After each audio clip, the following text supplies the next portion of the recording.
we're setting the scene. You show up for your exam on Thursday, and you see the first problem, and you're like, I didn't even study for this. I have no idea what's going on. And then what happens? You start freaking out.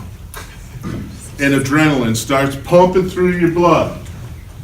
And it comes through, here it is, here's adrenaline. And adrenaline binds to the receptor who goes through a conformational change. Okay. Now, the heterotrimeric G protein also goes through a conformational change that leads to the popping off of GDP. GDP leaves. So GDP, goodbye. So you have this, now GTP comes along and binds over here, GTP. And when that happens, GTP is bound to the alpha subunit, and the beta and gamma is released. Okay, and you go away somewhere. Now we have the GTP bound to the alpha subunit, who then comes down and binds to adenylate cyclase. Now, you guys are molecules, you got to just move out of the way. Okay, so now he's activated. He's activated. He undergoes a conformational change. So adenylate cyclase, in case you're wondering, is a boy. And then ATP comes along and binds to the active site of this enzyme and gets cut in half. So what happens is, now where's my pyrophosphate? I need pyrophosphate. Who's pyrophosphate? And I want pyrophosphate with, where's my cyclic AMP? Okay, so then I'm just going to have you kind of go in and you're going to pop off. We're going to pretend that he gets cut so that pyrophosphate and cyclic AMP are joined together. So now you're gone. We're replacing him with cyclic AMP and pyrophosphate. And now pyrophosphate and cyclic AMP can leave. Okay? Pyrophosphate, you're just walking around. But what are you getting? Cyclic AMP now is floating around and binds to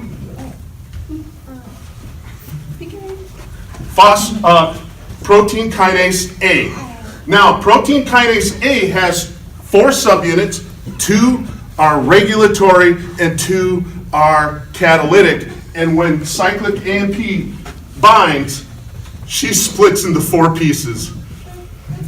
Okay?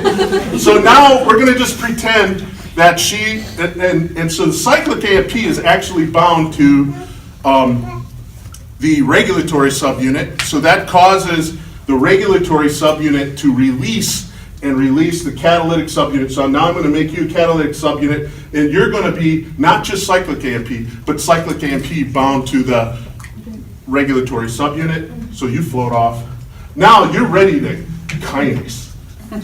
And so now what we need is an ATP. We need ATP again. ATP. Are you ATP? Yeah. Yes, we need ATP, and we need a protein. All right, here's his protein, and the protein needs to be phosphorylated by you. So you go ahead and you phosphorylate this protein, and you're ripping off like his arm. Let's say this is the phosphate, and you're attaching it. And now phosphate, you come up here, and ADP leaves. So now we're turning ATP again. He's going to be phosphate plus ADP. Now the phosphate stays attached to the protein. ADP runs away.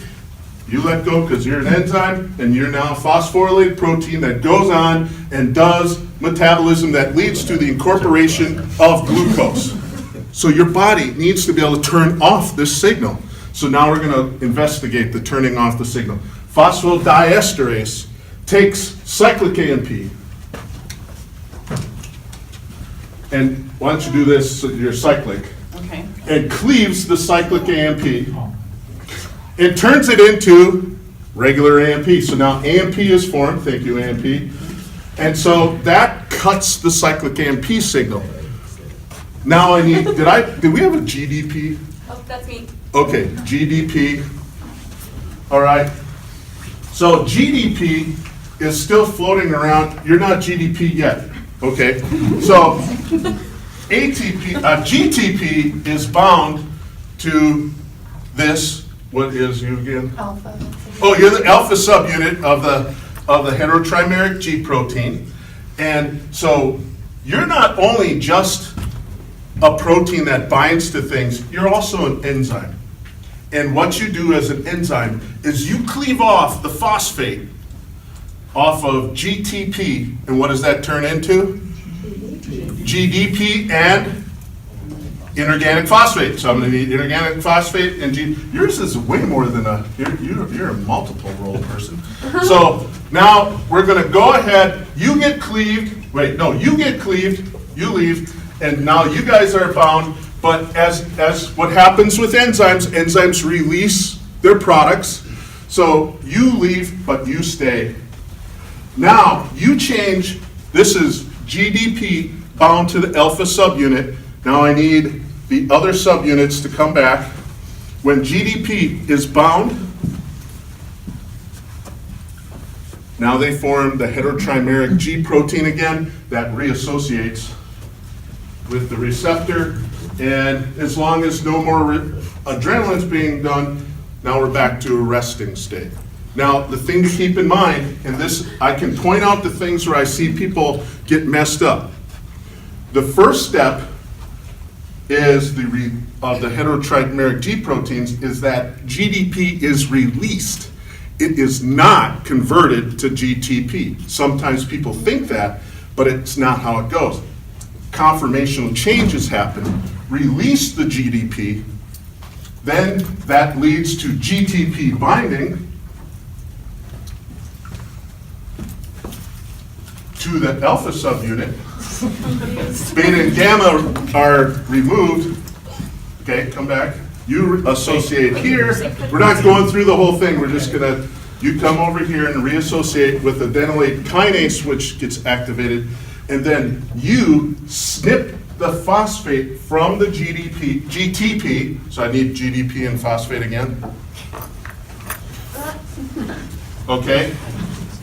You get cleaved, so you get converted into phosphate and GDP, which phosphate's left. Now you go back, because you're attached to GDP, and you rejoin with the alpha and beta subunits. I mean the beta and gamma subunits. And so that's what's happening. It's kind of hard when you're seeing a static picture, but hopefully this will help you see what's going on. Is there any questions that you need us to readdress? Oh, Taka. So you said alpha subunits, cleave off the GDP to make a GDP. Right, GTP. To the GDP, but Right. but alpha subunit cannot change the GDP to GTP. They Correct. just keep There it has to open. be an exchange of, so GDP has to be released and a new molecule of GTP that's floating around in the cytosol will have to bind. Any other questions? But on the other way, it's an exchange, almost. It's an exchange, like your role, you get exchanged, so you get dumped off, a GTP is formed, and then over here, GTP is turned into GDP by the alpha subunit. Okay. So, one thing I want to make sure you understand is for all the signal transduction pathways, what I really want you to be able to do is I want you to be able to see that there is some commonalities in all the different pathways. You could easily get lost, lose yourself amidst the trees and miss the whole point of the forest, and I want you to see the forest. I need you to see that from the big view. Here's what happens. Ligands bind receptors. Receptors undergo conformational changes that lead to either more conformational changes in other proteins on the other side of the membrane or some kind of a chemical modification. What's an example of a chemical modification? Don't all yell at once. Phosphorylation, that's the big one in the receptor tyrosine kinase, right? So you get phosphorylated or something happens, change conformation, get a phosphorylation, and then, so that, and I call that kind of the activation period. So we got the ligand binding, activation, leads to a second messenger of some kind, or some kind of an amplification event where the signal gets spread like wildfire throughout the cell. And then there's a part where the signal is reduced, it's stopped, it's eradicated, so that you don't keep using all those resources. So ligand binding, activation, amplification, and then stopping the signal.